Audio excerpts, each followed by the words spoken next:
इनकी धोती आगे से गीली पीछे से पीली, इसमें कोई दो राय नहीं है। राहुल गांधी जी ने इनको जुलाब की ऐसी गोलियां दे दी हैं कि मोदी सरकार संसद में 2 घंटे लेट पहुंचती है। क्यों? क्योंकि राहुल गांधी की यात्रा देखते और गुड़गुड़ हो गई, फिर यात्रा गुड़गुड़ हो गई। इनका तो वो हाल हो चुका है, इनको जुलाब की गोलियां ऐसी दे दी गई हैं कि ये उठने वाले नहीं है। ये करता है, इनका सिंहासन हिलाने का दम रखता है। राम जी की सेना चलती थी ना, तो उसके अंदर ये नहीं देखना था कौन कमजोर है। राम जी देखते थे हम किसको इस्तेमाल करें। चल अंगद अपना पैर जमा दे, चल हनुमान जी पूंछ में आग लगा दे। अरे राहुल गांधी जी का एक नेता अपने आप के अंदर इतना बुलंद है, इतना स्ट्रॉन्ग है कि इनके सिंहासन हिला देगा। वो इनर पहने हैं, वो एक टी शर्ट पहन के घूम रहा है। पूछो क्यों? क्योंकि उसके इरादे फौलाद है, उसके अंदर एक हिम्मत है, उसके अंदर एक ताकत है, जो एक ऐसी भावना है जो देश को जोड़ने की है। उस इंसान को ना भूख लगती है ना प्यास लगती है। सही माने में सन्यासी कैसे होते हैं, वो राहुल गांधी को लगता था कि राहुल गांधी जी 5-10 दिन चलेंगे, 15 दिन चलेंगे, 20 दिन चलेंगे, थक के बैठ जाएंगे। इनको ये लगता था। फिर 20 से 25 दिन हुए, मोदी जी के बाल और सफेद हो गए। 25 से 30 दिन हुए, इनकी लंगोटे ढीली होने लग गई। अब जब 30 से 100 दिन का पाखड़ा पार हुआ तो ये भुखला गए हैं। थोड़े दिन बाद आपको बीजेपी के नेता साइकियाट्रिस्ट के पास इलाज कराते नजर आएंगे। राहुल गांधी जी ने इनको मानसिक दिवालिया कर दिया है। इनको समझ ही नहीं आती है बोलते क्या है, कहते क्या है। तो चांद गवाही देंगे, ये धरती गवाही देगी कि इस पावन धरती पे दिल्ली की राहुल गांधी जी ने जो भारत जोड़ो यात्रा निकाली थी, वो इतिहास के अंदर एक मील का पत्थर साबित होगी। आपको मैं बता दूं, आने वाले टाइम में बच्चों के पाठ्यक्रम में ये चीजें साबित की जाएंगी। 10वीं की किताब में क्वेश्चन पूछे जाएंगे, वो कौन सा ऐसा कांग्रेस का नेता था जिसने सिंहासन डुला दिया तानाशाही के, और बच्चे लिखेंगे वो नेता था हमारे आदरणीय राहुल गांधी जी।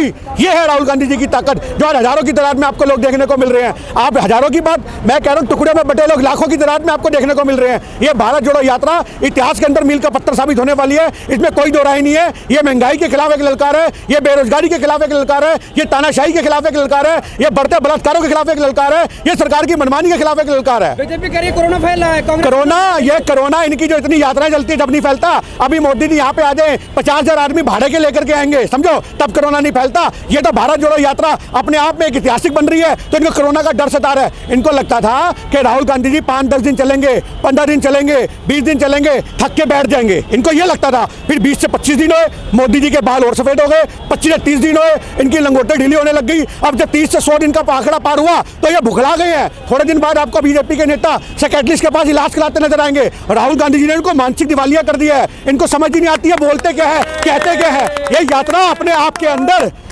अपने आप के अंदर मोदी सरकार की हुकूमत में कील ठोकने का काम कर रही है। आपको मैं बता दूं, जो कदम आज अभी आपने देखा होगा, पीछे जब कदम बढ़ रहे थे राहुल गांधी जी के, तो इनके जो फेसबुक के ऊपर अंधभक्त बैठे हुए हैं, वो यात्रा के अंदर कमियां ढूंढ रहे थे, पर कमियां कोई मिली नहीं, क्योंकि भारत का नागरिक इस यात्रा का हिस्सा बना है। अरे कम से कम 100 से 150 यात्री तो हमने जोड़े हैं। एक आम आदमी ने अपने ब्लॉक से बंदों को यहाँ पे भेजा है कि यात्रा का हिस्सा बनो, और उन्होंने आने के बाद क्या बोला, सरदार जी दिल खुश हो गया। ये भारत का बेटा एक भारत की ऐसी रूपरेखा तैयार करेगा कि इतिहास के अंदर हिंदुस्तान का नाम विकास के रूप में अगर देखा जाएगा तो वो बहुत ऊंचा जाएगा। ये राहुल गांधी जी की यात्रा इस कदर जुड़ती जा रही है और बढ़ती जा रही है। बीजेपी कह रही है कि नफरत है ही नहीं, आप नफरत की बात कर रहे हैं। नफरत नहीं है। अरे ये वो लोग मुसलमान की दाढ़ी पकड़ करके लिंचिंग करने वाले लोग, सरदारों को खालिस्तानी बताने वाले लोग, हिंदुओं को देश विरोधी बताने वाले लोग, और हमारी सेना के विरोधी हैं ये लोग। आप इस चीज को समझो। 700 किसानों की शहादत हो गई थी, तब इनके मुंह के अंदर दही जमा था। आप पूछो इन लोगों से। अरे ये वो यात्रा है जिसने भारत के गरीब वर्ग को, भारत के मध्यम वर्ग को, एक रीढ़ की हड्डी को मजबूत करने का काम किया है। एक छोटा छोटा बच्चा इस यात्रा का हिस्सा बन रहा है,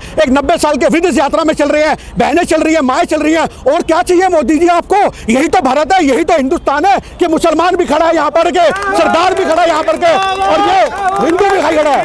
हमारे हिंदू भाई, हमारे सरदार भाई, हमारे मुस्लिम भाई, अरे हर यहाँ पे खड़े तानाशाही का जवाब मांगने के लिए मोदी सरकार से। बताओ तुमने 8 साल में क्या किया? बताओ तुमने बहनों को बचाने के लिए क्या किया? बताओ तुमने सिलेंडर के बढ़ते दामों को रोक लगाने के लिए क्या किया? पेट्रोल को आगे इन्होंने ऐसी लगा दी है कि आदमी पैदल चलने को मजबूर हो गया। एक आदमी के पास गाड़ी होते हुए भी वो पैदल चलता है कि 2 पैसे बचा लूंगा। अरे रोटी खाने वाला आदमी जब ढाबे में बैठता है, जो 2 रुपए 3 रुपए की रोटी होती थी, आज वो 10 रुपए की हो गई। वो 2 रोटी खाता है, 2 हरी मिर्च खाता है, फिर 1 रोटी खाता है, फिर 1 हरी मिर्च खाता है, 3 गिलास पानी पीता है, 8 रोटी की भूख को 3 रोटी में समेट देता है। ये हाल बना दिया मोदी ने भारत का।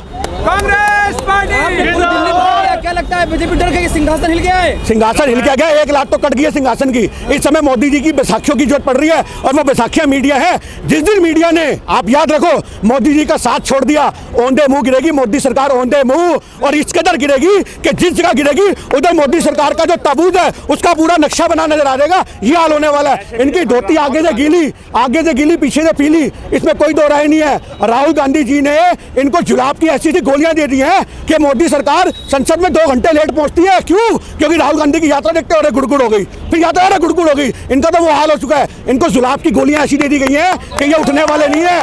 और आपको बता दूं 2000 जिंदाबाद 2024 में मैं आपको बता रहा हूं ये इतिहास बनने वाला है। ये 300 सीटें करते थे ना, आपको ऐसा आंकड़ा दिखेगा, हर राज्य से हमें बहुमत मिलेगा, हर राज्य से। आज जनता इतनी ज्यादा परेशान है, बस ईवीएम का खेला नहीं होना चाहिए इस बार। वैकेंसी खाली नहीं है, आप बात करें 2024 की। किसकी वैकेंसी नहीं खाली पीएम की। अरे जनाब आप क्या बात कर रहे हो? कांग्रेस का एक कार्यकर्ता इनका सिंहासन हिलाने का दम रखता है। राम जी की सेना चलती थी ना, तो उसके अंदर ये नहीं देखना था कौन कमजोर है। राम जी देखते थे हम किसको इस्तेमाल करें। चल अंगद अपना पैर जमा दे, चल हनुमान जी पूंछ में आग लगा दे। अरे राहुल गांधी जी का एक नेता अपने आप के अंदर इतना बुलंद है, इतना स्ट्रांग है कि इनके सिंहासन हिला देगा। पर हम चाहते हैं कि 2024 में, आज बहुत से लोग बोलते रहे, आपको बता दूं तेंदुलकर ने उम्र निकाल दी, तेंदुलकर वर्ल्ड कप लाएगा, तेंदुलकर ने उम्र निकाल दी। वो सपना किसने पूरा किया? धोनी ने। समझना इस बात को, तेंदुलकर के हाथ में वर्ल्ड कप पकड़ाया। और 2024 में हम वो भारत के वासी होंगे जो राहुल गांधी जी को सिंहासन पे पहुंचाएंगे। 6 दिन पहले आपको क्या लगा, डर गई सरकार? मैं कह रहा हूं आप सरकार के डरने की बात कर रहे हो। अरे भाई साहब इनके भांडे बिकने की नौबत आ गई है। आप थोड़े दिन और रुक जाओ, मोदी सरकार खुद बोलेगी भाई साहब भाजपा के भी कुछ नेता ले लो, अपनी यात्रा में चला लो, हमारी तो सुनते नहीं। राहुल के इतने दीवाने हो गए हैं। और इसमें भी कोई बड़ी बात नहीं है, इसमें भी कोई बड़ी बात नहीं है कि 2024 जो कन्याकुमारी से हम कश्मीर तक जा रहे हैं, ये कश्मीर की दहलीज तक मोदी जी खुद खड़े हो कि बेटा मैं अपना सिंहासन तेरे नाम करता हूं, मुझे भी कांग्रेस पार्टी ज्वाइन करा दे। तुमने तो पूरा तूफान मचा दिया। जिस तरीके से आपके नेता राहुल गांधी लगातार कर रहे हैं, मैंने मीडिया हमें कवर नहीं कर रहा है, आपको लगता है डर गया है मीडिया भी? मीडिया आतंकवाद का काम कर रहा है। मीडिया तो राहुल गांधी जी की दाढ़ी को सद्दाम हुसैन से पता नहीं किस से कंपेयर कर रहे हैं। अरे ये वो मीडिया है, एक बात बताओ, यही तो यात्रा का उद्देश्य है। वो आदमी एक जोड़े कपड़े में इतनी ठंड के अंदर, जहां हम लोगों ने इनर पहने हैं, वो एक टी शर्ट पहन के घूम रहा है। पूछो क्यों?